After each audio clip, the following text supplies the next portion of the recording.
Hey, my name is Calvin Waite. I trade crypto for a living, and it's time to turn on your inner nerd. Okay, so first off, I am not a licensed financial advisor. I don't have any licensing. So this channel has to be taken as watching Calvin trade, his ideas, how things work. So one other thing, this channel is not affiliated with Humble or Blocks or anything else. This is my personal project, and I think there are people that will benefit from it, so that's why I'm doing it.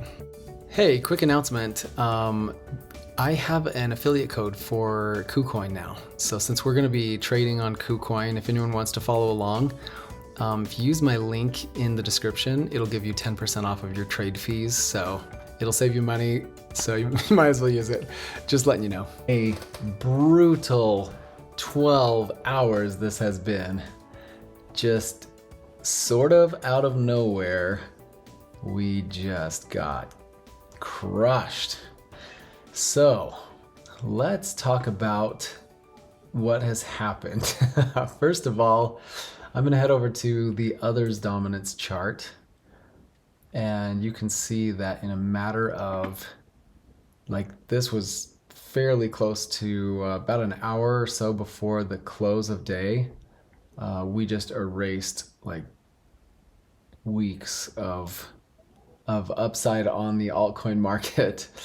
So pretty big move, and this morning we were moving down even further. So I was a little bit taken by surprise. I knew we were showing some weakness and different things, but closing below the 50 in so many cases, we had so many coins either end back up in the red zone or hit the yellow zone. So everything closed below the 50. I assumed the 50 would be more support. So this is kind of, it comes back to some of these principles that I've been talking about. Is the one thing that saves a portfolio when you've got a lot of things going on like this, and then suddenly the entire portfolio drops by 10%, is that position size.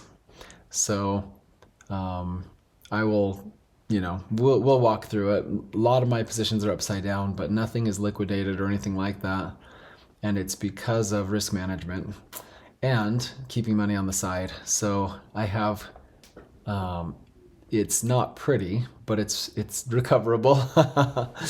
And this is exactly why, I'm just gonna talk nonstop about risk management and things like that, because in many cases you would want to buy off of the 50, and when we closed below it and did it almost universally, it put a lot of things upside down. And now we got to figure out where do we go from here.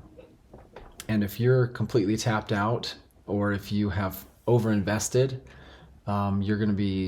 there's not a lot of options. And you never want to make a trade or a group of trades that puts you out of the game. So I kind of got distracted when I was talking about diversification yesterday, because the entire market seems to go in unison. You can't just diversify by having a bunch of different coins, because you're not being diversified. You need to be diversified by long and short positions, or long positions and cash, or cash and short positions. You have to mix it up in a different way than having a bunch of coins on your list. So anyway, I hope you guys are doing okay. The subscription channel will talk to you a little bit more about how I'm going to work through this, because it is there are things that I have to figure out how to kind of fix some trades that are upside down. And it's just part of trading, If you listen to people that are selling their trading program, they only talk about the wins, and they only talk about the times that they made this unbelievably lucky trade. But that's just not reality. If you really want to learn how to trade, you have to learn what to do when things also go against you. And so this is that situation. So I wanted to talk a lot more about Bitcoin today because I seriously thought, oh yeah, we're gonna touch the 200 week and we'll have support. Um, if we close today below the 50, that will be a shock to me. I will be quite surprised. But we do have 8 hours left, and a lot can happen in that time. But wow, what a change! When we crossed this line, it was quite an indication that our momentum had shifted pretty significantly. A couple of things I wanted to show you. Today we are sitting at a negative 7.5% day. And I wanted to kind of talk about some data.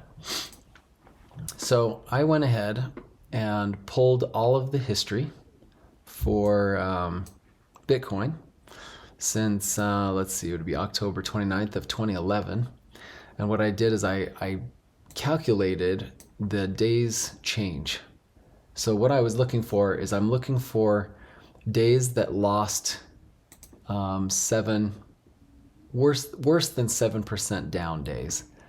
And what I'm doing is I'm trying to match our day today. So if we were to close the day on Bitcoin where we had lost 7%, what I want to know is what happened the next day. So back in October 29th of 2011, we had a day that lost, we went from 3.95 to $3. So $3.95 to $3.50. This was an 11% drop. And what I've done is I've just created a formula that says if there's a greater than negative 7% loss on the day, so worse than 7%, I want to know what the return was for the next day. So what can we expect to have happen the next day? So when emotions are high and the world is crashing and we've got a 7.5% day, do we panic? That's the question I'm trying to answer. And my instinct is, of course not. But I wanted to show you guys the data so that it'll help you see from an empirical standpoint why we don't want to overreact. I've always joked that in trading, in physics or in science, every action creates an equal and opposite reaction, right? Well, in trading, every action creates twice the reaction.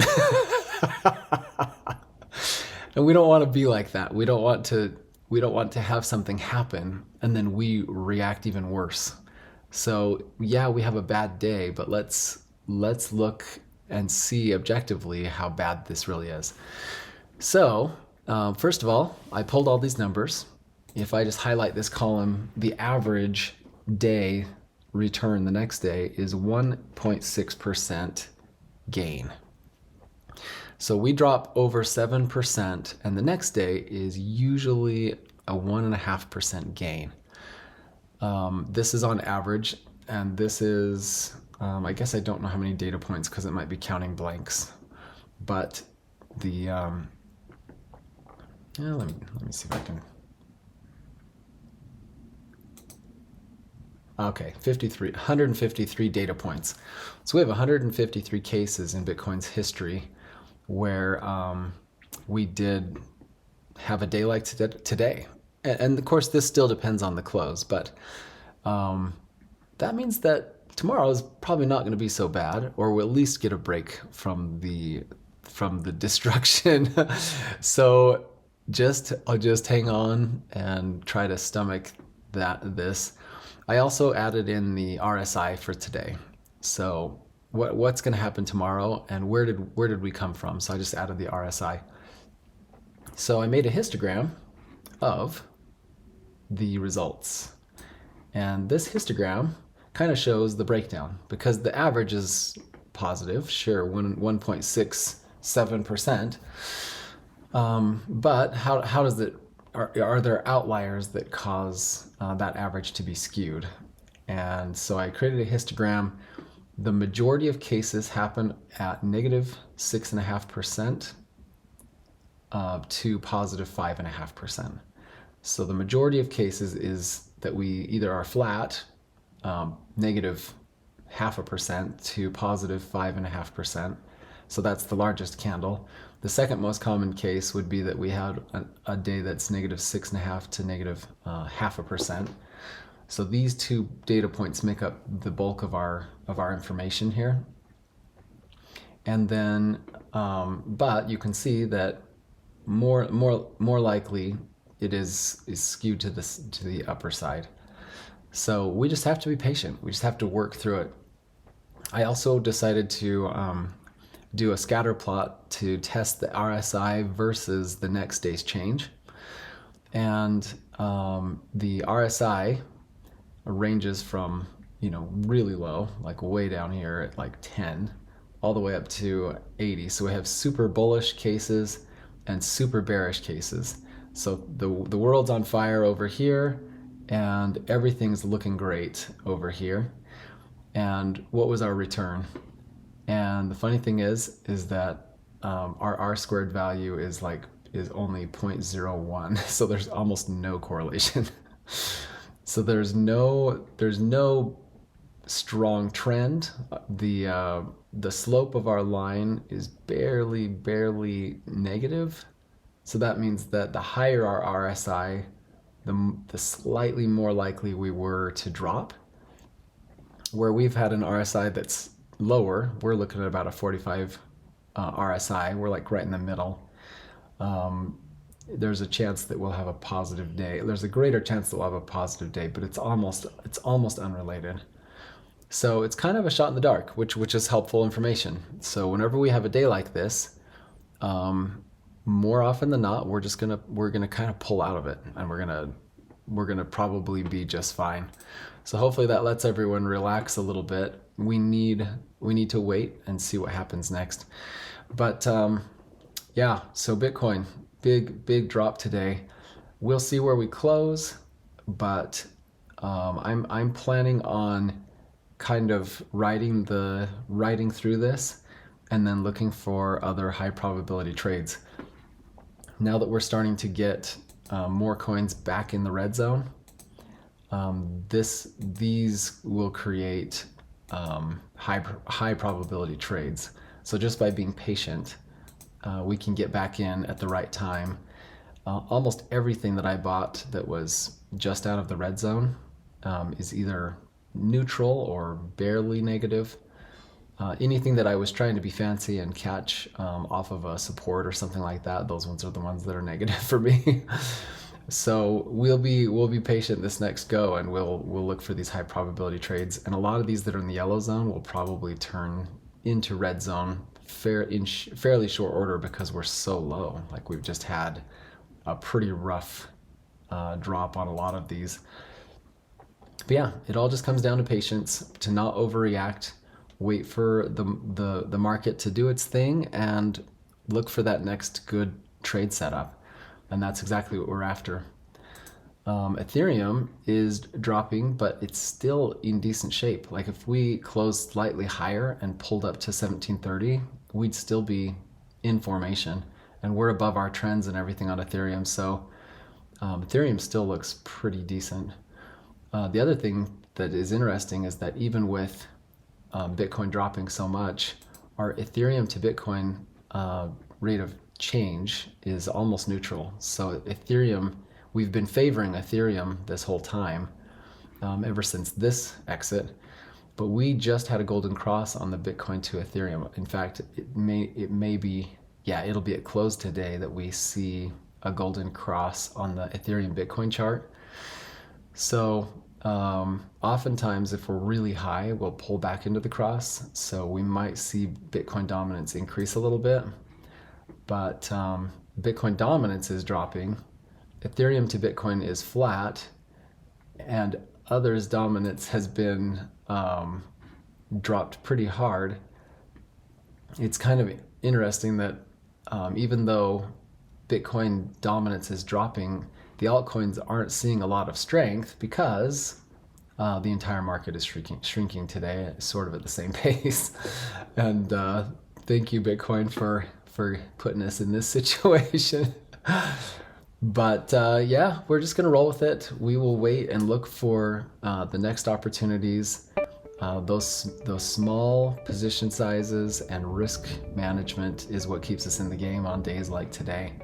So we've got cash on the sidelines. We're waiting for the next play that'll get us to a good point. So we'll keep plugging. Things aren't as bad as they seem, and we'll check in and keep an eye on all these developments.